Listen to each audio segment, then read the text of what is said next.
That have only recently formed and are therefore still in their birth orbit. Next, taking an average of how these stars move relative to us, we can deduct that the Sun is drifting forward at the speed of about 3.1 miles per second, in towards the galactic center at a speed of about 5 miles per second, and up and out of the galactic disk at about 4.4 miles per second. This small, peculiar motion has huge implications for the path that the Sun and solar system take through the galaxy. The orbit of the Sun around the center of the galaxy is not perfectly sting forward at the speed of about 3.1 miles per second, in towards the galactic center at a speed of about 5 miles per second, and up and out of the galactic disk at about 4.4 miles per second. This small, peculiar motion has huge implications for the path that the Sun and solar system take through the galaxy. The orbit of the Sun around the center of the galaxy is not perfectly circular either. Instead, it follows a slightly elliptical path, oscillating above and below the galactic plane. It completes a full oscillation approximately once every 60 million years. This movement is influenced by the gravitational pull of other stars, gas clouds, and dark matter in the galaxy. We're currently several dozen light years above the middle plane of the galactic disk, although it's difficult to determine exactly where the center is. Since there is more matter below us than above us, the gravity of the disk slows the upward movement, and in a few million years we'll be about 300 light years above the center of the disk before our upward movement slows to a complete halt and we begin to descend. The vertical oscillation is more than just a peculiar phenomenon. Some astronomers support the Shiva hypothesis and believe that it can be directly related to mass extinctions on Earth.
Since the center of the disk is a more dangerous place for the solar system due to the higher density of stars and the radiation they emit. By measuring tiny variations in this radiation, scientists have determined that Earth and our entire solar system are moving through the universe at about 229 miles per second relative to the cosmic microwave background radiation.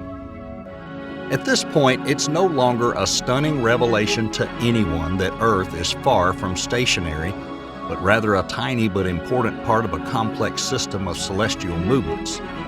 The pronounced complexity of the motion of our planet is an impressively complex phenomenon. First, our planet gracefully orbits the radiant sun as it has for billions of years.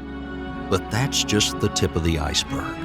The solar system, which our planet is a part of, also moves through the vast expanses of the Milky Way galaxy, rushing forward at incredible speed and leaving a corkscrew pattern behind it. And that's still not all. The Milky Way is part of a galactic congregation known as the Local Group, which includes a number of nearby galaxies. And together, they perform this cosmic dance as they move toward the mysterious gravitational force known as the Great Attractor. And this tug-of-war causes the Local Group to dash through space at several hundred miles per second. But even that is not the end of the story. The universe itself is expanding, a fact that has been known since Edwin Hubble's groundbreaking discovery in the 1920s. This expansion means the galaxies are moving away from each other at an astonishing rate. In conclusion, Earth is not just a rock flying through space. It's part of a grand scheme, a web of cosmic movements, both intricate and awe-inspiring. We're just a tiny speck of dust in the vastness of this universe. But the movement of our planet is an integral part of the puzzle that is space.